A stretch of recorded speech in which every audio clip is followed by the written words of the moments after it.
श्रोता प्रेमियों, मैं राम सागर शास्त्री आप लोगों के समक्ष रखने जा रहा हूं एक प्रसंग, जयद्रथ वध। देखिए, दुर्योधन की जयकार जिस समय धर्मराज के कानों में पड़ी, आज भीम से पूछने लगे या किसकी जयकार है। भीमसेन तो कुछ कह भी नहीं पाए। तब तक नकुल ने आकर बता दिया, भैया अपना अभिमन्यु कुमार चक्रव्यूह में मारा गया। आज इस दुखद घटना को सुनकर धर्मराज मूर्छित हो गए। भीम ने धर्मराज को धीरज बंधाया। उत्तरा हाथों में विजय हार लिए हुए आ रही थी, परंतु ज्यों ही उसे मालूम हुआ मेरे स्वामी वीर गति को प्राप्त हो चुके हैं, उसके हाथों से माला छूट गई, बेहोश होकर गिर पड़ी। कुछ सखियों ने उत्तरा को संभाला। तब तक सुभद्रा को मालूम हुआ अभिमन्यु मारा गया। सुनकर वज्राघात हो गया।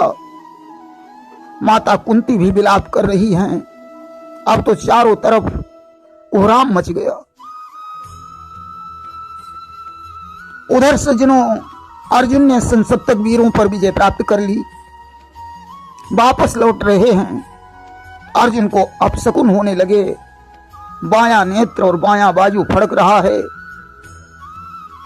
उन्होंने कृष्ण से पूछा कि आज मेरे हृदय में अकुलाहट क्यों हो रही है, बायां नेत्र और बायां बाजू क्यों फड़क रहा है।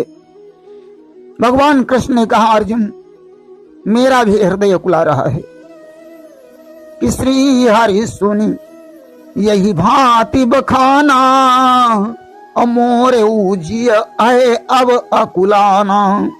मुझे तो ऐसा लगता है कि हम लोगों के न रहने पर द्रोणाचार्य ने कोई नुकसान पहुंचाया है, और या तो धर्मराज पर कोई बड़ा संकट आ गया है कि कई गुरु द्रोण सूझ क्षति करे, और नहीं धर्मराज पई संकट परे। आज अर्जुन कृष्ण के सहित वापस लौट आए कि आए घर पर जिस समय पार्थ और करुणेश, धर्मराज के शिविर में प्रभु ने किया प्रवेश। आज सबसे पहले धर्मराज के शिविर में पहुंचे। धर्मराज अर्जुन को देखकर रोने लगे। हे भैया अर्जुन, मैंने तुम्हारी पूंजी को खो दिया है, उसके बदले में जो भी सजा देना हो मुझे दे दो। कि खोया है तेरी पूंजी को, उसका बदला ले ले भैया, मैं हाजिर हूं ले काट गला, चाहे सूली दे दे भैया। धर्मराज ने चक्रव्यूह की सारी घटना अर्जुन को बताई। अर्जुन ने कहा, भैया वीर कभी इस तरह विलाप नहीं करते। एक अभिमन्यु ही नहीं, तुम्हारे शरणों में तो मैं लाखों अभिमन्यु जैसे पुत्र निछावर कर सकता हूं। कि ओ धर्म वीर, इस रोने से क्या वीर वंश का जौहर है। अभिमन्यु सरिस लाखों बेटे, इन चरणों पर न्यौछावर हैं। अरे रोया उस पर जाता है जो कुल में दाग लगा देता है, रोया उस पर जाता है जो युद्ध भूमि छोड़कर भाग जाता है। अभिमन्यु तो वीरता का परिचय देकर मरा है, उस पर क्यों रो रहे हो। कि रोने से मिटता नहीं वीरों का संताप, क्षत्रिय गण करते नहीं ऐसा कभी प्रलाप। वीरों का संताप रोने से दूर नहीं होता है। क्षत्रिय गण इस तरीके से प्रलाप कभी नहीं करते।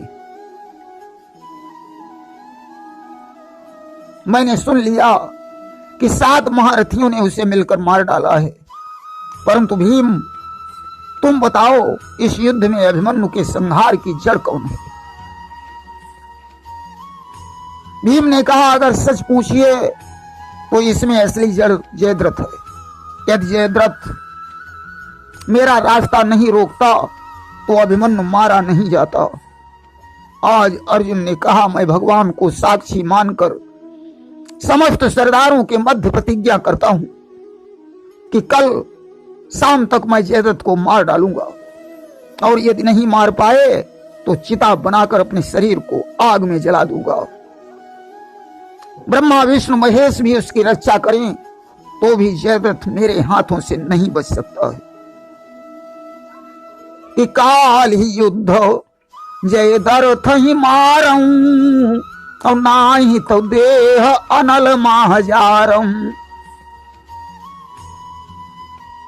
कि यह अपनी लगी बुझानी है, उस स्वार्थ नहीं परमार्थ नहीं। या कल को जयद्रथ दुष्ट नहीं, या इस भूतल पर पार्थ नहीं। देखिए, भक्तजन प्रतिज्ञा तो कर डालते हैं, परंतु ध्यान भगवान को रखना पड़ता है। आज प्रतिज्ञा करने के बाद अर्जुन को मोह आ गया कि कब संभव है जरज्वाल उठे, जितही तितही पर धूम न होए। कहूं नीति कला असमीत कहां, मर जाए लला और बाप न रोए। भला ऐसा कैसे हो सकता है? आग जले और धुआं न हो, पुत्र मर जाए और बाप रोए नहीं। अर्जुन बेटे के मोह में पागल हो गए। कृष्ण से कहने लगे, कृष्ण मेरा पुत्र अभिमन्यु कहां है? कि पुत्र मेरा कहां खो गया है, अरे कन्हैया जुबां से बताओ। है कहां वीर अभिमन्यु प्यारा, मेरे बेटे को चल कर दिखाओ। कृष्ण ने कहा, अर्जुन अभिमन्यु का शरीर देखना है तो युद्ध भूमि में चलो। अगर उसकी आत्मा से मिलना चाहते हो तो चंद्रलोक में चलना होगा। अर्जुन ने कहा, कृष्ण मुझे अति शीघ्र चंद्रलोक में ले चलो। कि बोले अर्जुन, बुलाओ गरुण को, ले चलो चंद्र के लोक हमको। पुत्र बिन जान जाएगी मेरी, धीर दिल को हमारे बनाओ। आज भगवान कृष्ण ने गरुण का आह्वान किया। गरुण आ गए। अर्जुन के सहित कृष्ण चंद्रलोक में पहुंचे कि गरुण ध्वज ने गरुण का किया वहीं आह्वान। पार्थ सहित शशिलोक में प्रभु ने किया पयान। चंद्रलोक में पहुंचकर देखा अभिमन्यु का निश्चरों के साथ युद्ध हो रहा है। अर्जुन ने रोकर कहा, पुत्र घर चलो, तुम्हारे बिना तुम्हारी माता सुभद्रा बेहोश पड़ी है। उत्तरा को अपने शरीर की खबर नहीं है। पुत्र ने कहा, अर्जुन मैं तुम्हारा पुत्र कब से हो गया? अरे मैं तो चंद्रमा का पुत्र बुध हूं। कि शशि के पुत्र और बुद्ध मम नामा, और काको सुत आयो के ही कामा। अर्जुन, इस सृष्टि का क्रम इसी प्रकार चलता रहता है। यहां कोई किसी का पुत्र नहीं है, न कोई किसी का पिता है। कि लख 84 खत्म हुई ना, कोटि कल्प युग 4 गए। नाक में दम हो गया करें क्या, मरते मरते हार गए। बहुत सी माँ का दूध पिया पर भूल गए हमें याद नहीं। कितने साथी मेरे संग में खेल गए हमें याद नहीं। पिता बहुत से बने हमारे, कोई भी घर याद नहीं। भाई बहन बहुत से जग में, एक अंग पर याद नहीं। अर्जुन, जब से यह सृष्टि उत्पन्न हुई है तब से मैं कितनी बार तुम्हारा पुत्र बना हूं और कितनी बार तुम हमारे पुत्र बने हो, इसका कोई आंकड़ा नहीं लगाया जा सकता है। इसलिए विलाप करना बंद करो, घर जाओ और भगवान का भजन करो। आज अर्जुन को ज्ञान हो गया। वहां से वापस लौटकर कुरुक्षेत्र में पहुंचे। अब भगवान ने अर्जुन से पूछा, अर्जुन क्या तुम्हें अपना प्रण याद है? अर्जुन ने कहा, हाँ कृष्ण, मैंने जो प्रण किया है उसे मैं कैसे भूल सकता हूं। हमारी प्रतिज्ञा है कि काल ही युद्ध जय दरथ ही मारूं, अब ना ही तो देह अनल माह जारूं। आज भगवान कृष्ण शिविर से निकलकर एकांत में पहुंचे। भगवान ने वहां अपनी माया का ध्यान किया। माया ने आकर भगवान कृष्ण को प्रणाम किया और बोली, प्रभु मेरे लिए क्या आदेश है? भगवान कृष्ण ने कहा, देवी अर्जुन ने प्रतिज्ञा की है कि काल ही युद्ध और जय दरथ ही मारूं, अब ना ही तो देह अनल माह जारूं। अर्जुन ने प्रण किया है कि कल संध्या तक मैं जयद्रथ को मार डालूंगा, अन्यथा अपनी देह को चिता की आग में भस्म कर दूंगा। और उधर द्रोणाचार्य जयद्रथ की शाम तक रक्षा करेंगे। अर्जुन मेरा भक्त है, अगर उसकी प्रतिज्ञा पूरी नहीं हुई तो मेरी बहुत बड़ी बदनामी होगी।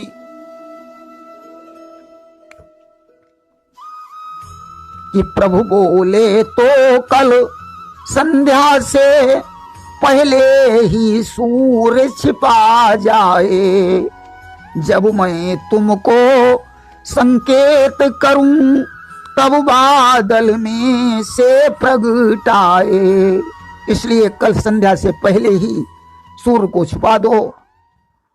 जब मैं तुम्हें इशारा करूं तो बादलों में से सूर्य को प्रकट कर दो। दूसरी बात, जयद्रथ का सिर ज्यों ही कटे उसी समय उस सिर को ले जाकर उसके पिता सुरथ की अंजलि में गिरा दो। आज माया ने कहा, प्रभु जैसी आपकी आज्ञा। माया तो अंतर्ध्यान हो गई। भगवान कृष्ण पुनः शिविर में लौट आए और अर्जुन से बोले कि हम तुम मिली अब की जय गवना, और चलो चलई शंकर के भवना। आओ हम और तुम मिलकर भगवान शंकर के पास चलें, क्योंकि जयद्रथ शिव का वरदानी है कि नर नारायण संग सिधाए, और तत्क्षण गिरी कैलाश ही आए। भगवान कृष्ण और अर्जुन दोनों आज कैलाश पर्वत पर पहुंचे। भगवान शंकर ने कृष्ण को प्रणाम किया और कहा, बताइए प्रभु कैसे आए हो? कृष्ण ने कहा, भोलेनाथ हमारे भक्त ने प्रतिज्ञा की है कि काल युद्ध जय दरथ ही मारूं, और ना ही तो देह अनल माह जारूं। जयद्रथ आपका वरदानी है, इसलिए अर्जुन को विजय का वरदान दीजिए। और शंकर कही दीन बरु पारथ, और बधि जय दरथ करऊ पुरुषारथ। भगवान शंकर ने आज अर्जुन को वरदान दे दिया, जाओ जयद्रथ पर तुम्हारी विजय हो। वहां से लौटकर भगवान कृष्ण अर्जुन के सहित सम्रांगण में पहुंचे, जिस जगह कोहराम मचा हुआ था। इधरे पुत्र को गोद में माता रही विशूर, जा पहुंचाओ लाडले क्यों मैया से दूर। सुभद्रा अपने पुत्र की लाश को गोद में लिए हुए विलाप कर रही थी, हे बेटा अभिमन्यु मुझे छोड़कर तू कहां चला गया। उत्तराधारे मारकर विलाप कर रही थी कि अभी बाली उमरिया हमार, सैया तूने ये क्या किया। कि जीवन की नैया भमर बीच डोले, जीवन की नैया भमर बीच डोले, मोह सूना लगे संसार, सैया तूने ये क्या किया। हे स्वामी तुम मेरी नाव को मझधार में छोड़कर कहां चले गए। आज भगवान कृष्ण को देखकर कहने लगी, मामा तुम्हें लोग भगवान कहते हैं, क्या भगवान के होते हुए भी ऐसे अनर्थ हो जाते हैं। सत्य कहा गया है, समर्थ को दोष नहीं लगता। मैं आपको दोषी कैसे बता सकती हूं? हे मामा, मैं अपने स्वामी के साथ सती होना चाहती हूं कि मैं यहां प्रण को निभा सकी तो वहां निभा देना मामा। मेरी सब लाज इसी में है, अब सती करा दीजिए मामा। भगवान कृष्ण ने कहा, उत्तरा तू गर्भवती है, इसलिए तुझे जिंदा जलने का अधिकार नहीं है, और तेरे गर्भ से एक परम प्रतापी पुत्र जन्म लेगा, जो एक छत्रधारी होकर भारत का सम्राट बनेगा। उत्तरा ने कहा, मामा मेरे गर्भ का खंडन कर दो। कृष्ण बोले, उत्तरा मैं तेरे हर प्रश्न का उत्तर नहीं दे सकता हूं, कारण तू हमारी बहू है, इसलिए इसका उत्तर तेरा पति स्वयं आकर देगा। ऐसा कहकर भगवान ने आकाश की तरफ देखा। आज अभिमन्यु की छाया साक्षात प्रकट हो गई। छाया ने कहा, उत्तरा तुम अगर मुझे अपना स्वामी समझती है तो तेरे गर्भ में मेरा अंश पल रहा है, इसलिए तुझे सती होने का अधिकार नहीं है। इतना कहकर छाया अंतर्ध्यान हो गई। भगवान कृष्ण सुभद्रा बहन और उत्तरा को घर ले आए, और इधर जिस समय जयद्रथ को मालूम हुआ कि अर्जुन ने प्रतिज्ञा की है कि काल युद्ध जयद्रथ ही मारूं और ना ही तो देह अनल मा जारूं, आज जयद्रथ चिंता में डूब गया। विचार करता है कि दुश्मन के हाथों से मरना ठीक नहीं है, इससे तो अच्छा मैं स्वयं चिता बनाकर जल जाऊं। सूझ पड़ा बस आप ही उसको एक उपाय, जल जाऊं खुद ही न क्यों अपनी चिता बनाए। आज जयद्रथ ने चिता बनाकर तैयार की। उसी समय वहां द्रोणाचार्य, कर्ण और दुर्योधन पहुंच गए। दुर्योधन ने द्रोणाचार्य से प्रार्थना की, गुरुदेव जयद्रथ की रक्षा अब आपके ही हाथ में है। द्रोणाचार्य ने कहा, दुर्योधन मैं सकट व्यूह की रचना करके जयद्रथ को संध्या तक उसमें छुपा सकता हूं, परंतु यह प्रतिज्ञा नहीं कर सकता हूं कि जयद्रथ सुरक्षित है। आज द्रोणाचार्य ने सकट व्यूह की रचना करके जयद्रथ को उसमें छुपा लिया। इधर ज्यों ही सवेरा हुआ, अर्जुन भगवान कृष्ण के सहित कुरुक्षेत्र में पहुंचे और सकट व्यूह की ओर को बढ़ने लगे सुधीर, किंतु द्रोण ने रोक कर कहा, ठहर प्रणवीर। ज्यों ही सकट व्यूह में प्रवेश करने की चेष्टा की, द्रोणाचार्य ने कहा, ठहरो अर्जुन, पहले मेरा सामना करो फिर आगे बढ़ो। अर्जुन ने बाण छोड़कर द्रोणाचार्य को प्रणाम किया कि अर्जुन कीन और गुरु ही परनामा, दीन आशीष होई मन कामा। गुरु जी ने आशीर्वाद दे दिया, तुम्हारा कार्य सिद्ध हो। अर्जुन अब द्रोणाचार्य से बोले, गुरुदेव तुम्हारे क्रोध को बुझाने के लिए मैं स्वयं हाजिर था, फिर आपने बच्चे का बलिदान क्यों करवा दिया? द्रोणाचार्य ने कहा, अर्जुन मुझे लज्जित मत करो, मेरे अत्याचार का भगवान साक्षी है। आज गुरु और शिष्य के बीच संग्राम छिड़ गया। युद्ध करते करते द्रोणाचार्य थक गए। उन्होंने कहा, जाओ अर्जुन अपना शिकार ढूंढो। अर्जुन आगे बढ़े, सामने दुर्योधन आ गया। दुर्योधन ने कहा, दुर्योधन से अर्जुन ने कहा, मेरे आगे से हट जाओ, क्योंकि तुम भीम के शिकार हो, मेरा शिकार तो सिर्फ जयद्रथ है। दुर्योधन और अर्जुन के बीच थोड़ा बहुत संग्राम हुआ। दुर्योधन लौट गया। अर्जुन जयद्रथ के पास पहुंचने ही वाले थे कि अचानक शाम हो गई। आज शंखनाद के साथ संग्राम बंद हो गया। अर्जुन ने चिता बनाकर तैयार की और कृष्ण से बोले, आओ कृष्ण, कि आओ मोहन गले से लगा लूं तुम्हें।